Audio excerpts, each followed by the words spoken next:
పల్నాడు జిల్లా మాచర్ల మాజీ ఎమ్మెల్యే పిన్నెల్లి రామకృష్ణారెడ్డి ప్రధాన అనుచరులకు జూనియర్ సివిల్ జడ్జి షాక్ ఇచ్చారు. త్వరా కిషోర్ అతని సోదరుడు శ్రీకాంత్లను 2 రోజుల పోలీస్ కస్టడీకి అప్పగించింది. 2 రోజుల పాటు న్యాయవాది సమక్షంలో వారిని విచారించాలని కోర్టు ఆదేశించింది. నెల్లూరు జిల్లా జైల్లో రిమాండ్లో ఉన్న త్వరక కిషోర్, శ్రీకాంత్లను పోలీసులు గురిజాల స్టేషన్కు తీసుకొచ్చారు.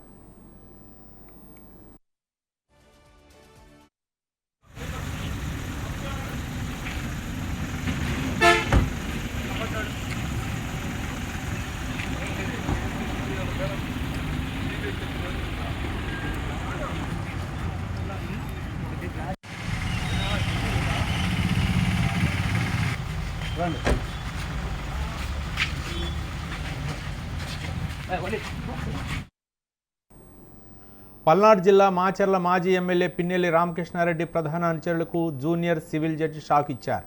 త్వరక కిషోర్, అతని సోదరుడు శ్రీకాంత్లను 2 రోజుల పోలీస్ కస్టడీకి అప్పగించింది. 2 రోజుల పాటు న్యాయవాది సమక్షంలో వారిని విచారించాలని కోర్టు ఆదేశించింది. నెల్లూరు జిల్లా జైల్లో రిమాండ్లో ఉన్న త్వరక కిషోర్, శ్రీకాంత్లను పోలీసులు గురిజాల స్టేషన్కు తీసుకొచ్చారు.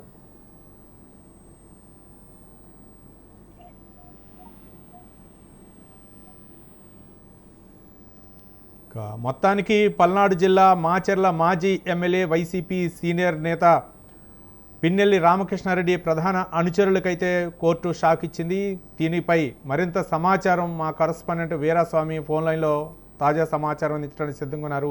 వీరాస్వామి, మాచర్ల మాజీ ఎమ్మెల్యే పిన్నెల్లి రామకృష్ణారెడ్డి ప్రధాన అనుచరుడు తురకా కిషోర్, దీంతో పాటుగా అతని సోదరుడు శ్రీకాంత్ ని కస్టడీలో తీసుకున్నారు. దీనికి సంబంధించి కూడా గురజాలకు కూడా తీసుకొచ్చిన పరిస్థితి నెలకొంది. దీన్ని కూడా చూసుకున్నట్టే మాత్రం విచారణ చేస్తున్నారు. గతంలో చూసుకున్నట్టే వైసీపీ నాయకులు మాత్రం విజృంభణ చేశారు. బోండమ్మ, బుద్ధంక వెంకన్న కార్లపై కూడా దాడి చేసిన పరిస్థితి నెలకొంది. ఈ దాడి వెనక ఎవరు పాత్ర ఉంది, దీనికి సంబంధించి కూడా కూపీ లాగేందుకు మాత్రం కస్టడీ వాళ్ళని పోలీసులు మాత్రం పిటిషన్ దాఖలు చేయడంతో 2 రోజుల పాటు కోర్టు విచారణ చేసేందుకు కస్టడీకి అనుమతినిచ్చింది. ఈ నేపథ్యంలో దాదాపు చూసుకున్నట్టే మాత్రం ఉదయం నుంచి కూడా విచారణ కొనసాగుతుంది. పలు రకాల అంశాలు కూడా ప్రస్తావించడం జరిగింది. పలు ప్రశ్నలు కూడా లేవనెత్తిన పరిస్థితి నెలకొంది.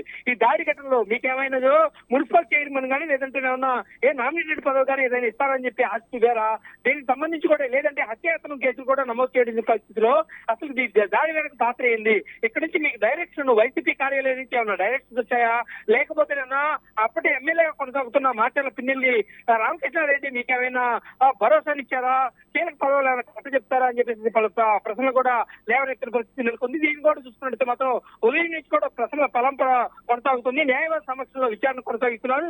దీనికి సంబంధించి కూడా ఏదైతే ఉందో తురకా కిషోర్ కూడా ఆ రోజు మాత్రం దాడి చేసిన మాట వాస్తవమే.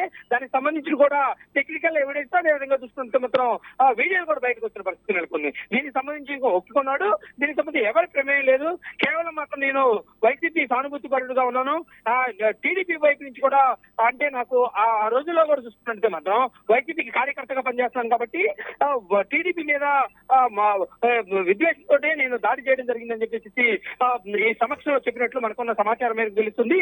దీనికి సంబంధించి కూడా ఈ రోజు పూర్తయిన తర్వాత రేపు కూడా కస్టడీకి కొనసాగించే అవకాశాలు కూడా కనిపిస్తున్నాయి. దీంతో పాటు చూసుకున్నట్టు మాత్రం కస్టడీ అనంతరం మళ్లీ తిరిగి నెల్లూరు జైలుగా అప్పగించే అవకాశాలు కూడా కనిపిస్తున్నాయి. దీనికి సంబంధించి కూడా పలు అంశాలు కూడా లేవనెత్తిన పరిస్థితి నెలకొంది. పల్నాడు జిల్లాలో కూడా చూసుకుంటే ఇప్పటికి వైసీపీ మాత్రం ఒకవైపు నుంచి కూడా తగ్గుముఖం పట్టింది అనుకోవాల్సిన పరిస్థితి నెలకొంది. దీనిలో భాగంగా చూసుకున్నట్టే మాత్రం పల్నాడు జిల్లాలో 7 నియోజకవర్గాలు 7 మాత్రం కైవసం చేసుకుంది. కూటమి ప్రభుత్వం అధికారంలోకి వచ్చేసిన తర్వాత ఎవరైతే దాడులు చేశారో వారన్నింటినీ ఐడెంటిఫై చేసేసి మాత్రం కస్టడీలో తీసుకొని వాళ్ళ వెనక పాత్ర ఎవరిది ఉందని స్పష్టంగా మాత్రం తెలియజేసేందుకు మాత్రం విచారణ కొనసాగుతుంది. Ravi, right, thank you Veeraswamy.